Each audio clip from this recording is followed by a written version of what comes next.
This conference will now be recorded. हाँ जी, हमने कुछ सवाल तो कर लिए थे।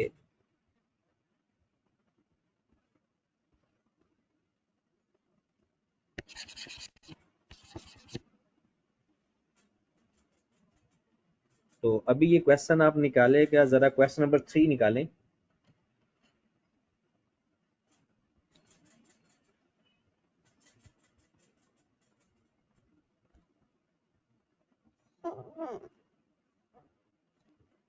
क्वेश्चन नंबर 3 करते हैं।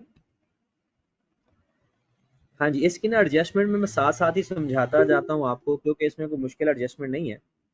और उसके बाद बाकी एडजस्टमेंट के इफेक्ट्स भी मैं आपको लिखवाता हूँ, फिर आप लोग इसके सवाल को करिएगा। लिखा हुआ है कि मिस्टर यूसुफ है जिसके पास, जिसकी सेल्स आपको गिवन है, परचेज गिवन है, कैरेज गिवन है, drawings, rent, rates and insurance, postage and stationery, ये हमारा एक्सपेंस होता है।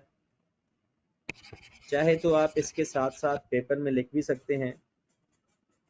उसके बाद एडवर्टीजमेंट हमारा एक्सपेंस होता है, salary, wages, bad debts, provision for bad debts.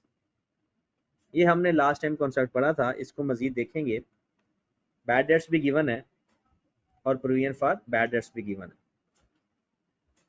फिर उसके बाद है जनाब debtors, creditor, cash in hand, cash at bank, और स्टॉक हो गया, इक्विपमेंट, उसकी कॉस्ट भी बताई हुई है, उसकी एक्यूमुलेटेड ऑप्शन भी बताई हुई है, और कैपिटल।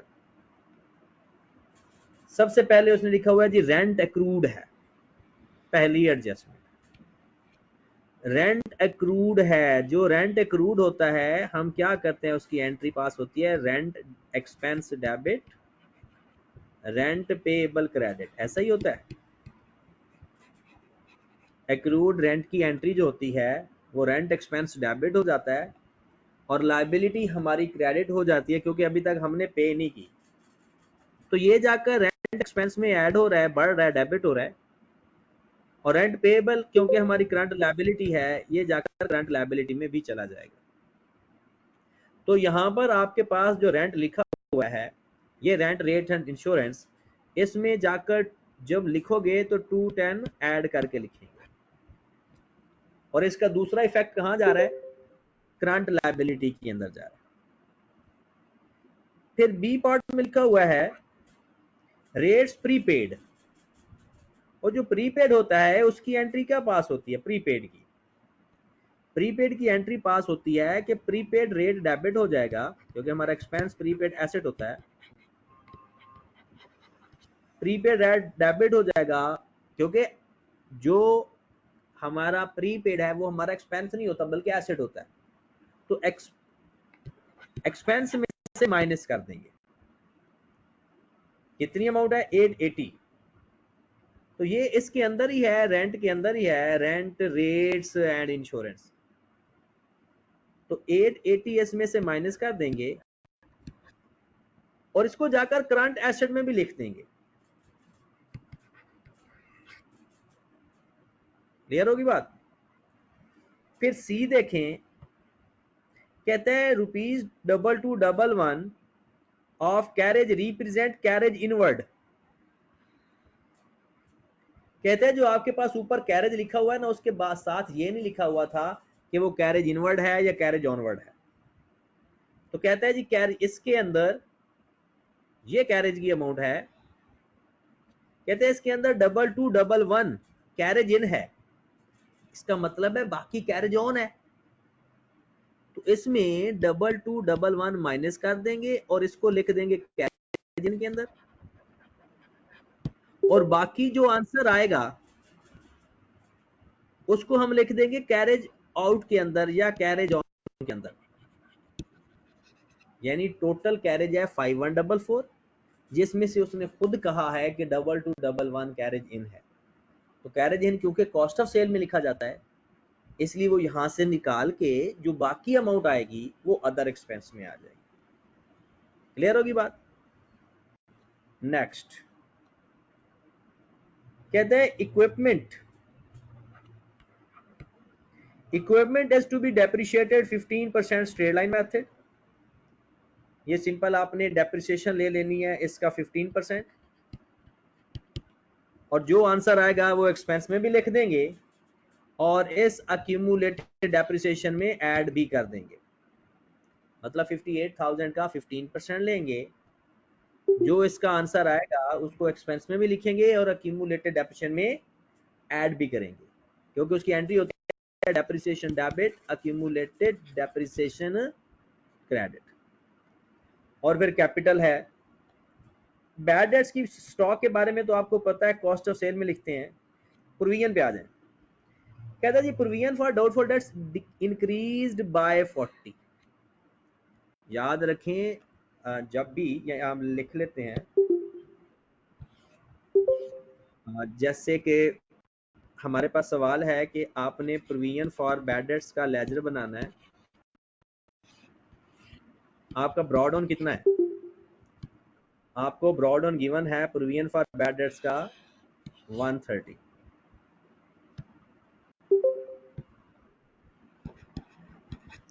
और कैरिड ऑन है वो कहता है 40 से मजीद बढ़ा दो। मतलब जब भी ऐसी बात करेगा तो जितना पहले है उसमें जितना वो कहता है ना इंक्रीज्ड बाय, तो प्लस का, और अगर क्या है वो डिक्रीज्ड बाय तो माइनस कर दो, और अगर सिंपल परसेंटेज बताइए तो वैसे फाइंड करके कैरी डाउन में लिख लो। तो प्रोविजन अब 130 से 170 हो गई, प्रोविजन बढ़ गई, और हम उसको किस नाम से लिख देते हैं? बैड डेट्स के नाम से। किस नाम से लिख देते हैं? बैड डेट्स के नाम से। ओके होगी बात। अब मैंने आपको समझाया था कि जब आपने स्टेटमेंट ऑफ कॉम्प्रिहेंसिव इनकम में लिखना है तो एक तो लिखने हैं बैड डेट्स जो गिवन है A77 प्लस जो आपकी प्रोविजन बढ़ी तो प्लस कर दो, कम हुई तो माइनस कर दो। प्रोविजन अगर बढ़ जाती 130 से 170 हुई है तो हम प्लस कर देंगे क्योंकि मजीद बैड डेट्स हुए हैं, और अगर ये कम हो जाती 130 से 110 हो जाती तो 20 माइनस कर देते। तो ये हमारे पास अमाउंट आ गई जनाब 917। ये हमने एक अदर एक्सपेंस में लिख देना है, और स्टेटमेंट ऑफ फाइनेंशियल पोजीशन में जितने हमारी डेटर्स की अमाउंट लिखी हुई है 12,120,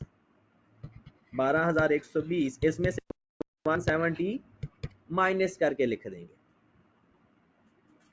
क्लियर होगी बात? तो चले जी, अब अगर हम सवाल करना चाहें तो कर लेते हैं। मिस्टर यूसुफ लिखेंगे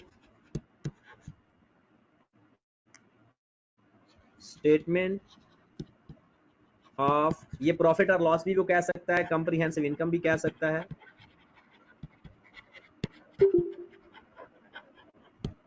for the year ended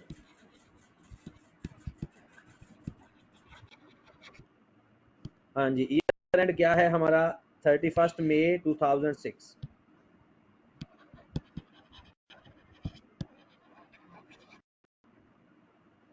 okay होगी बात।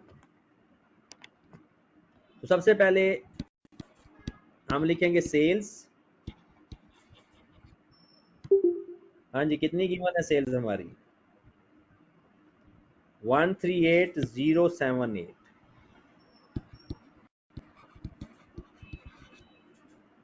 138078 मैंने डायरेक्ट फाइनल कॉलम में लिखा क्योंकि इसकी कोई रिटर्न वगैरह नहीं है, कोई एडजस्टमेंट नहीं है।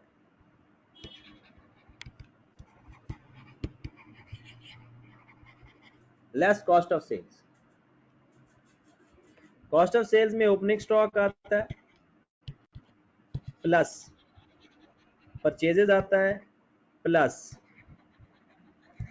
कैरेज इन आएगा, माइनस क्लोजिंग स्टॉक आएगा।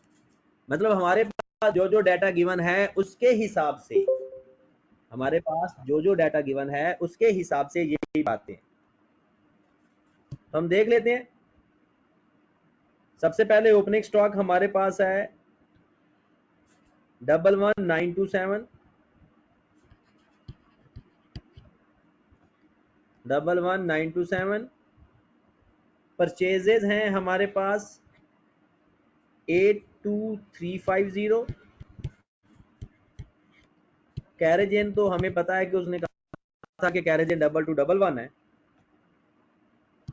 और क्लोजिंग स्टॉक हमारे पास है मेरे भाई 13551। कोई बंदा अगर कैलकुलेटर लेकर बैठा है तो इसको कैलकुलेट करें जरा कितनी अमाउंट आ रही है, बल्कि सारे लोग ही करें कैलकुलेशन और मुझे बताएं कॉस्ट ऑफ सेल कितनी आ रही है। 82937। 82937। क्लियर होगी बात। अब हम क्लोज करते हैं इसको। ग्रॉस प्रॉफिट बता दो मुझे। सर 55141। 55141।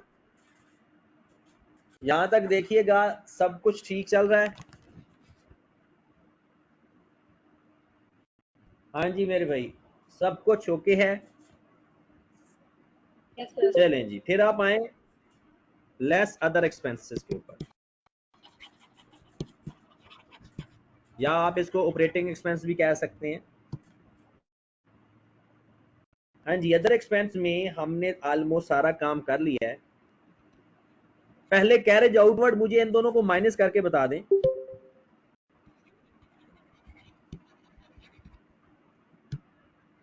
-5144 -2211, इनको माइनस करके बता दें कितना आ रहा है। 2933। 2933। जी सर। उसके बाद कैरेज आउट के बाद ड्राइंग जहां पर आनी, rent, rates and insurance. Rent, rates and insurance. हाँ जी, हमारे पास है 6622 प्लस 210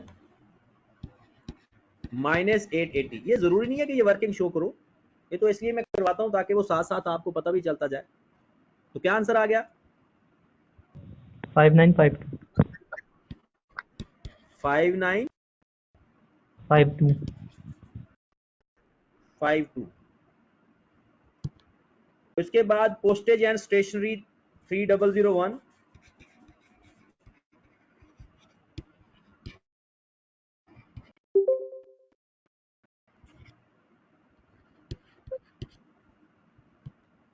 उसके बाद है एडवर्टीजमेंट।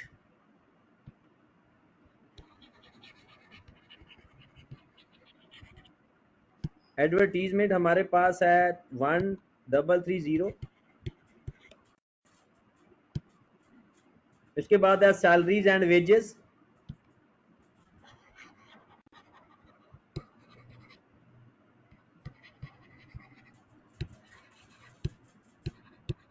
टू 6420।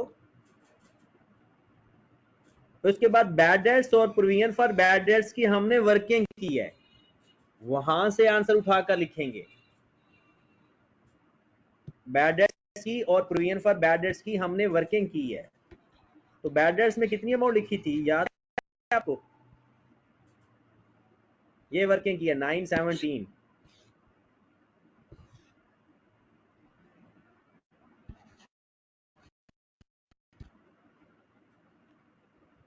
उसके बाद डेटर्स क्रेडिटर डेप्रिसिएशन, ये 58,000 का 15% लो, कितना आता है?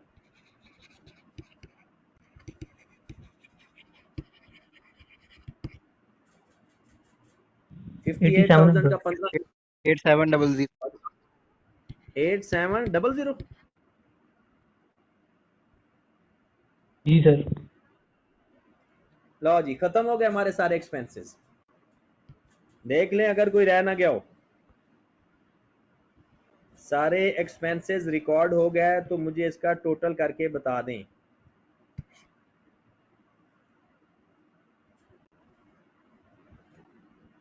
49253. 495 49253. 49253।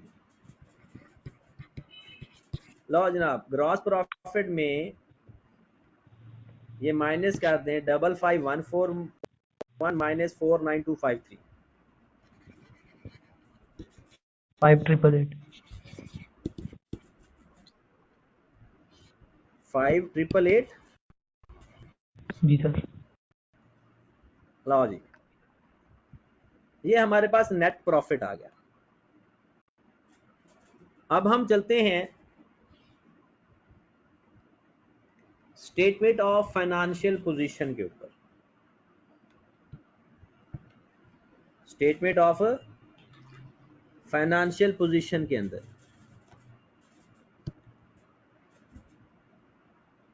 तो जनाब मिस्टर यूसुफ, हम लिखेंगे नॉन करंट एसेट्स।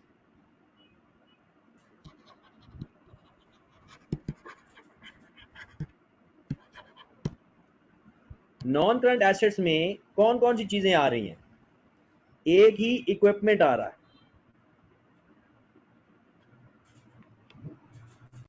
तो हम लिख लेते हैं इक्विपमेंट 58,000 माइनस 19,000 प्लस 8,700। ऐसे करेंगे ना, मतलब दोनों को माइनस करेंगे या इन दोनों को प्लस करके माइनस कर दे या अलग अलग माइनस कर दे, बात तो एक ही है ना। तो बताएं कितनी है मोट आगे? 30300. 30300। और मेरे ख्याल में नॉन करंट एसेट एक ही है, करंट एसेट्स। सबसे पहले स्टॉक लिखते हैं 13551 13551।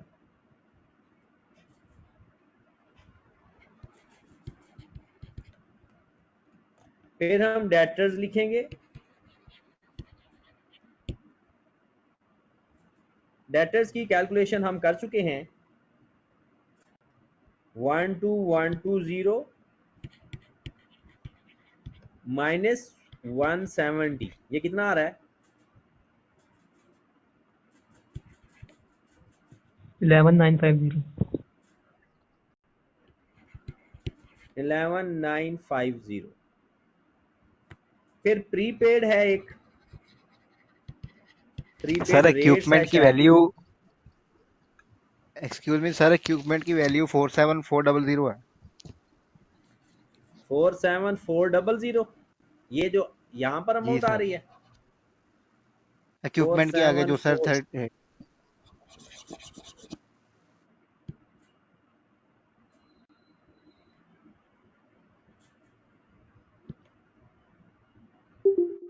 फोर सेवन फोर सर यही आ रही है 30300. ये 19,000 है भाई, ये 19,000 है। ये जो एक्यूमुलेटेड डेप्रिसिएशन है ना, ये 19,000 है, 1900 नहीं है। ये 19,000 है प्लस 8,700। सर वही आ रहा है. सॉरी सर, फिर 303 यही है, फिर सर यही है फिर। रेट, प्रीपेड रेट है हमारे पास 880।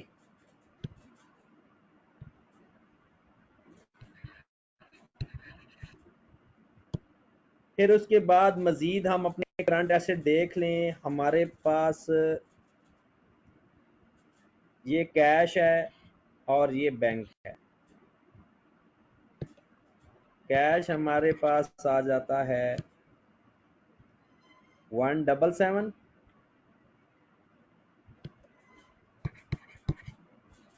और बैंक हमारे पास आ जाता है 1002। हाँ जी, बताएं जरा इनका टोटल करके।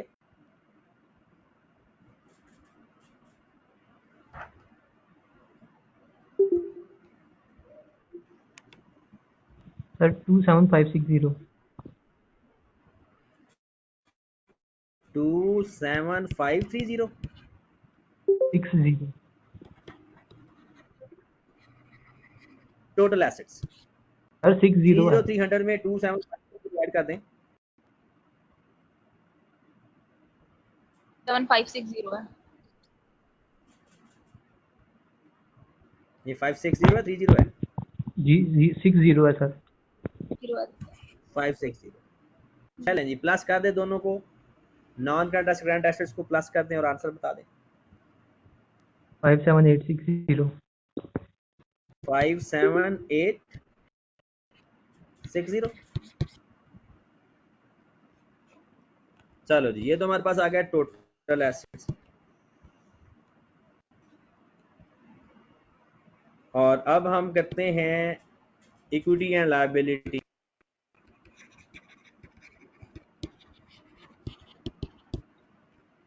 तो सबसे पहले इक्विटी लिखते हैं। इक्विटी में कैपिटल आता है।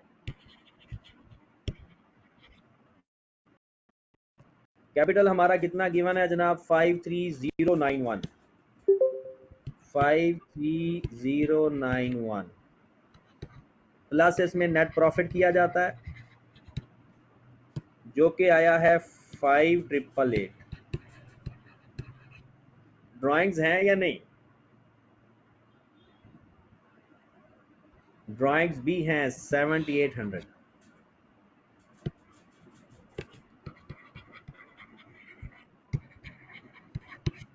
हाँ जी, करो जरा, टोटल कितना आ गया? 53091 प्लस 5। दोबारा बताइए। 51179 51179। नॉन करंट लायबिलिटी तो है नहीं। करंट लायबिलिटी में हमारे पास सबसे पहले तो क्रेडिटर्स को देखते हैं। हमारे पास क्रेडिटर्स हैं 6471। 6471।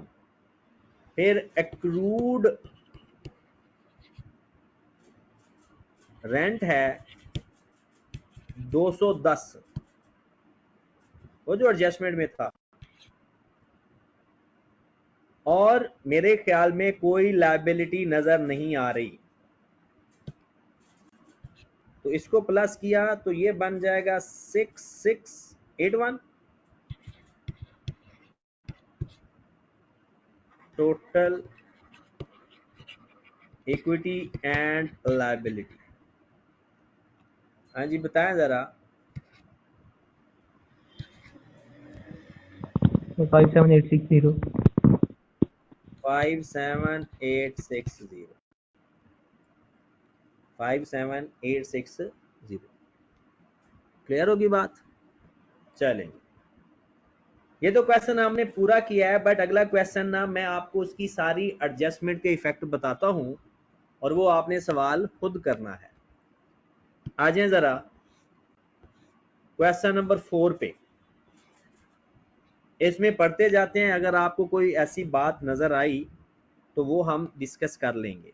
स्टॉक है, purchase, sales, capital, drawings, furniture. Salaries outstanding हमारी लायबिलिटी होती है और ये सिर्फ करंट लायबिलिटी में जाएगा। आउटस्टैंडिंग सैलरी सिर्फ करंट लायबिलिटी में जाएगा।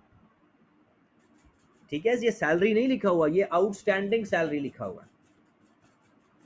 फिर डेटर्स हैं, क्रेडिटर्स हैं, इनकम टैक्स है, मशीनरी, बिल्डिंग, इन्वेस्टमेंट। इन्वेस्टमेंट हमारा ना बताया हो तो नॉन करंट एसेट लिख लिया करो, और अगर लिखा हो ना कि शॉर्ट टर्म इन्वेस्टमेंट फिर वो करंट एसेट होगा।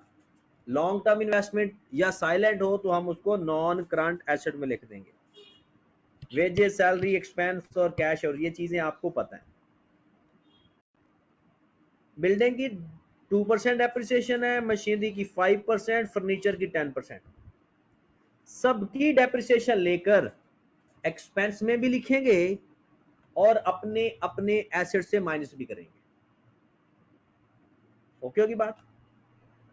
फिर वो कहता है provide doubtful debts 5% and discount 5%। ये डिस्काउंट की एडजस्टमेंट आप काट दो, इसकी फिलहाल आपको जरूरत नहीं है, ठीक है। और इस वजह से फिर आपका ये आंसर भी, ये जो गिवन है नीचे, वो नहीं आएगा। तो 5% प्रोविजन है आपके पास, ओपनिंग प्रोविजन है या नहीं? Provision for bad debts opening नहीं है। ये 67200 है, इसका 5% ले लेंगे। ब्रॉड ऑन 0 है, कैरीड ऑन 5% ले जरा 67200 का।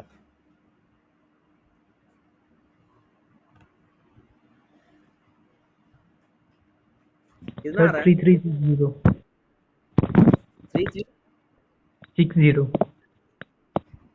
60। अब आपने जो जैरिस पे 0 से आ गया तो बैड डेट्स ये एक्सपेंस में चला जाएगा बैड डेट्स के नाम से, और ये डेटर में से माइनस हो जाएगा कैरीड ऑन। जो डिफरेंस बैड डेट्स के नाम से आ रहा है वो एक्सपेंस में चला जाएगा, अदर एक्सपेंस में, क्योंकि और तो कुछ है ही नहीं। तो प्रोविजन बढ़े तो भी एक एक्सपेंस में प्लस होता है। और दूसरा ये डेटर में से जाकर माइनस कर देना। वेजेस पेएबल वेजेस में जाकर ऐड हो जाएगा और करंट लायबिलिटी में भी जाएगा। वेजेस में जाकर ऐड हो जाएगा और करंट लायबिलिटी में भी आएगा। और स्टॉक आपको पता है एसेट में जाता है। नेक्स्ट क्वेश्चन पे आ जाएं, क्वेश्चन नंबर 5। ये आपका क्लोजिंग स्टॉक आपको पता है, डेप्रिसिएशन वही काम करना है। बैड डेट्स प्रोविजन वाला काट दो, बैड डेट्स 5% है, तो बिल्कुल वही जैसे पहले करते आए हो। ये भी आपको बैड डेट्स गिवन है।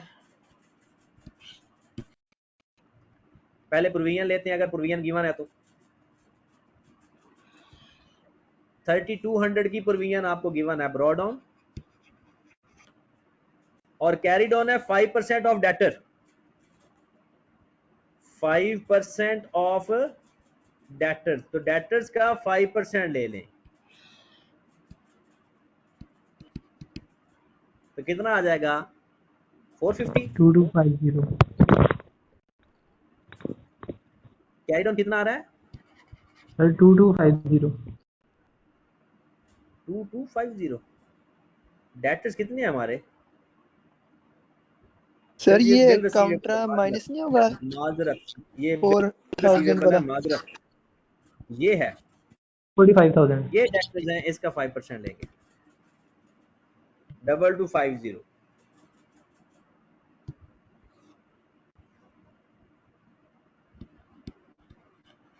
तो ये प्रोविजन आपकी कम हो रही है।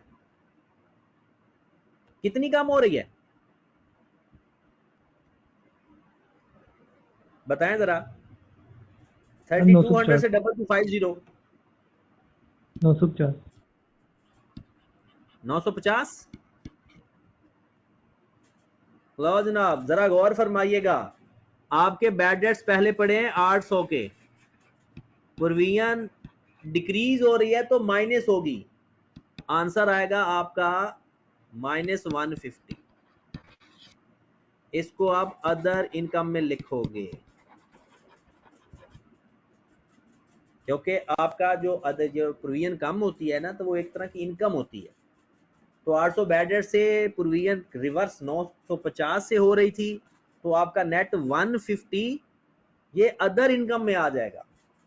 बाकी ना बैड डेट्स लिखेंगे ना प्रोविजन लिखेंगे, सिर्फ 150 अदर इनकम में लिख देंगे।